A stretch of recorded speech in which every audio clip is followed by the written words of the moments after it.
VM Khalilurrahman channel में आपका खैर मकदम है। अस्सलामु अलैकुम वरहमतुल्लाहि वबरकातुहू। हज़रत मौलाना सलमान नदवी साहब रहमतुल्लाहि अलैह पाए के आलिम दीन थे। उनके बयानात बहुत ही दिलचस्पी से सुने जाते थे। दुनिया भर में उनका नाम रोशन था। किसी को इस बात से भी इनकार नहीं कि वो एक ऐसे आलिम दीन थे जो अपने ख़यालात को लोगों के सामने बड़े अच्छे अंदाज में लाते थे और कभी ये न सोचते थे शायद कि उनकी बातों से किन को क्या फ़ायदा होगा, किन को क्या नुकसान होगा, किन की तारीफ़ें उन्हें मिलेंगी और किन की तनक़ीदें उन्हें मिलेंगी। वो कुरान व अहादीस की रोशनी में बयानात देते थे। उलमाए किराम को जानते हैं। मैं आवाम का एक फ़र्द हूँ जो दीन को उलमाए किराम के ज़रिए जानने की कोशिश करता हूँ।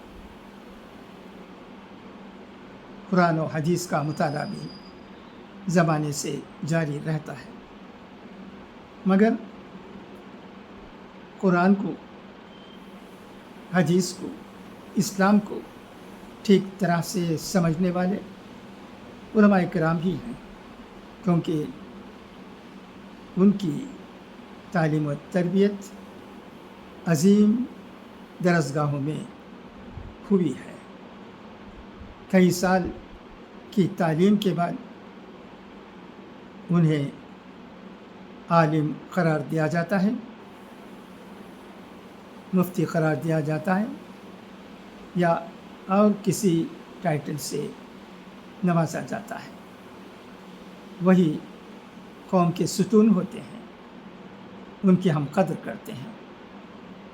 मैं इस वीडियो के ज़रिए एक आवाम का फ़र्द होने के नाते ये कहना चाहता हूँ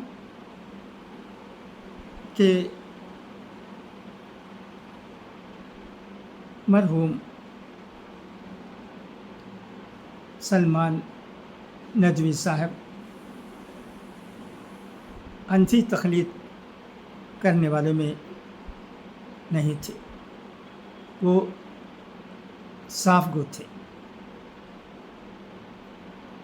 बिल्कुल साफ अल्फाज में, ऊंची आवाज़ में, कभी तैश में आकर, कभी गुस्से में आकर, कभी तहम्मुल से, कभी सब्र से, कभी ऐसे अंदाज में बयान देते थे कि लोगों के दिलों को अपनी तरफ माइल कर लेते थे। आप उनको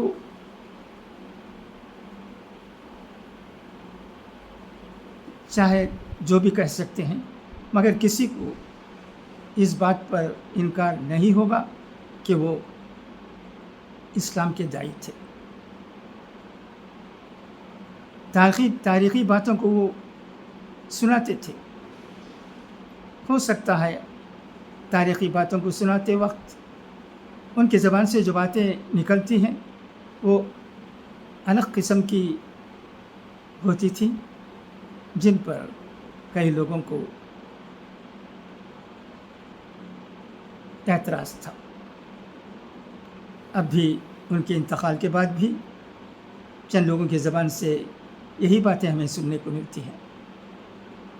ठीक है, मौलाना सलमान नदवी साहब लखनऊ के, जिनका रिश्तेदारी मरहूम अली मियाँ साहब दामद अली मियाँ साहब रहमतुल्लाह अलैह से भी था।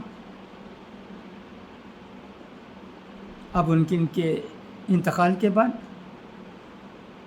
مولانا سجاد نعمانی صاحب دامت برکاتہم نے